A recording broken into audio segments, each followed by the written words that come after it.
आपल्याला सर्वात मोठं मायनस कोण केलं तर मित्र परिवारानं. डोळे सरांनी सांगितलं मित्र चांगले बनवा.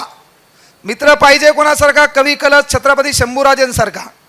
अलीकडे मित्र कोणता आहे आपला? जोरात वाजवायचे असेल.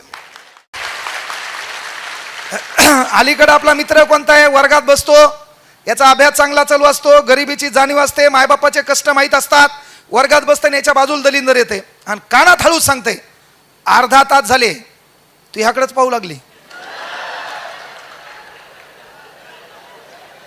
झाला आयुष्याचा कार्यक्रम याचा. वरतून सरकार आयुष्याचा कार्यक्रम करेल आणि बाकी इकडून पुन्हा आयुष्याचा कार्यक्रम. तर मित्र कोणता पाहिजे? जो म्हणला पाहिजे इथं वेळ खर्च करू नको. बापानं 5,000 दिलेत, ते काळजावर दगड ठेवून दिलेत.